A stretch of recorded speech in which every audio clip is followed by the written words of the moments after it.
మీ business ఏదైనా మీ ఊర్లో promotion చేయాలంటే అది సుమన్ టీవీతోనే సాధ్యం. ఇప్పుడే సంప్రదించండి. మనీ ఎరవేసి మనిషి రక్తం తాగుతున్న బెట్టింగ్ యాపులు. Ban betting.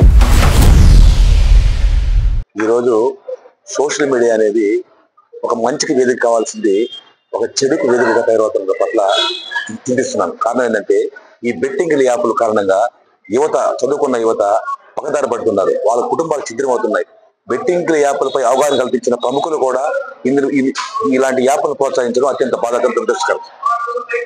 ఈ బెట్టింగ్ యాప్ కారణంగా యువత చెడుదారి పడుతున్నారు. ఆ యాప్లు చూడడము, దాంట్లో నగదు అప్పులు చేసి లోన్ల ద్వారా తీసుకోవడము, సరైన సమయం కట్టక చెల్లించక ఆత్మహత్య చేసుకోవాల్సిన పరిస్థితి నేటి యువతకు ఏర్పడింది. ఒక పక్క కేంద్రంలోను రాష్ట్రంలోను ప్రభుత్వాలు వీటిపైన ప్రత్యేక దృష్టి సారించి ఈ బెట్టింగ్ పైన నిఘా ఉంచి అన్ని యంత్రాంగం, పోలీస్ వ్యవస్థ కావచ్చు, అన్ని వ్యవస్థ దీనిపై ప్రత్యేక నిఘా ఉంచి దీన్ని నియంత్రించి నేటి యువతను అటువైపు వెళ్లకుండా చూడాల్సిన బాధ్యత ఎంతైనా ఉంది.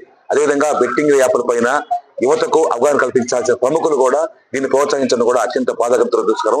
ఇప్పటికైనా కేంద్ర రాష్ట్ర ప్రభుత్వాలు దీనిపై ప్రత్యేక శ్రద్ధ వహించాలని కోరుకుంటున్నాను. నా పేరు కొంటేసారి ప్రసాద్, జనసేన పార్టీ ఉమ్మడి చిత్తూరు జిల్లా కార్యదర్శిని మాట్లాడుతున్నాను. ఇప్పుడు ఒక 10 రోజులుగా ఈ బెట్టింగ్ యాప్ల గురించి అల్లకొల్లంగా సోషల్ మీడియాలో వచ్చే రూమర్స్ ని, చాలా రూమర్స్ కాదు అవి, ఏంట్రా అంటే ఇన్ని రోజులు జరిగిన అన్యాయాన్ని ఇప్పుడు వెలుగులోకి వచ్చాయి.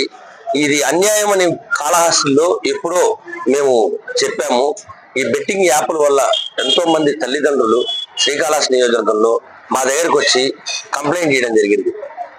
అన్న, ఈ విధంగా మా పిల్లలు ఈ బెట్టింగ్ యాప్ లో పడి డబ్బులు పోగొట్టుకుంటున్నారు, అప్పులు పాలైపోతున్నారు, సూసైడ్లు దాకా వెళ్ళిపోతున్నారు. మేము దానికి భయపడి అప్పులు చేసి మా ఆస్తులు అమ్మి ఈ బెట్టింగ్ యాప్ల వల్ల దందాలకి మేము కట్టుతున్నాము.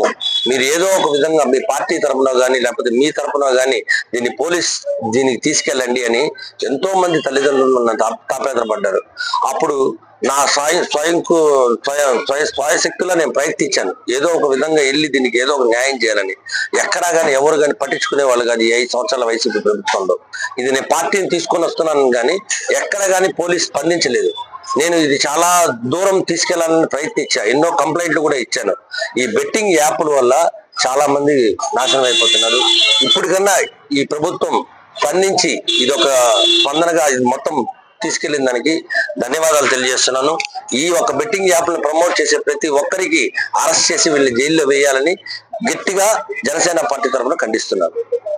సోషల్ మీడియా ఇన్ఫ్లుయెన్సర్ వల్ల యువత ఎంతగానో చెడిపోతా ఉంది. ఈ బెట్టింగ్ యాప్ల వల్ల, ఈ బెట్టింగ్ వల్ల కొన్ని జీవితాలు, కొంతమంది యువత జీవితాలు ముఖ్యంగా నాశనం అయిపోతున్నాయి. సోషల్ మీడియాలో ఈ ఇన్ఫ్లుయెన్స్ వల్ల యువతే కాకుండా ఆటో తోలుకునే వాళ్ళు, చిన్న చిన్న కూలీ పనులు చేసుకునే వాళ్ళు, వీళ్ళందరూ బెట్టింగ్ లో ఆడి వాళ్ళ జీవితాలే కోల్పోతున్నారు. ఎంతో మంది సూసైడ్ కూడా చేసుకుంటున్నారు. వీళ్ళందరి మీద ప్రభుత్వం కానీ పోలీస్ వ్యవస్థ కానీ నిఘా ఉంచి కఠినంగా వీళ్ళ మీద కేసులు నమోదు చేసి దీన్ని అరికట్టాలని చెప్పేసి యువతగా కోరుతున్నారు. ఆన్లైన్ గేమ్ సోషల్ మీడియాలో, యూట్యూబ్లో ప్రమోట్ చేస్తున్నటువంటి బెట్టింగ్ యాప్లని, దాని ద్వారా చాలా వరకు యువత చెడిపోతున్నారు. కారణం ఏంటంటే కొంతమంది సోషల్ మీడియా ఇన్ఫ్లుయెన్సర్లు ఈ యాప్ ని ప్రమోట్ చేస్తున్నామని చెప్పి వాళ్ళు ప్రమోషన్ అవడానికి కోసం ఇటువంటి యాప్ని తెలియని వారికి తెలియపరుస్తూ, ఆ గేమ్ ఆడని తెలియని వాళ్ళు కూడా దాన్ని ఆడి దాని గురించి తెలియక అంతో కొంత నేర్చుకొని ఆ బెట్టింగ్ యాప్లో డబ్బులు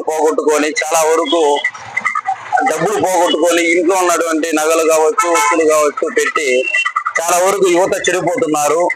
ఇటువంటి బెట్టింగ్ యాప్లు ప్రమోషన్ చేస్తున్నటువంటి సోషల్ మీడియా ఇన్ఫ్లుయెన్సర్లని చాలా వరకు పోలీస్ యంత్రాంగం వీళ్ళని పట్టుకొని ఇటువంటి ప్రమోషన్ చేస్తున్నటువంటి వాళ్ళ మీద కఠినమైన చర్యలు తీసుకోవాల్సిందిగా పోలీస్ యంత్రాంగం, అదే విధంగా చాలా వరకు ప్రమోషన్ చేస్తున్న వాళ్ళకి ఖచ్చితంగా ఇటువంటి ప్రమోషన్ చేయనీయకుండా ఆపాలని చెప్పి కోరుకుంటూ కఠినమైన చర్యలు కంపల్సరీ వీళ్ళ మీద ఉండాలని కోరుకుంటున్నాం.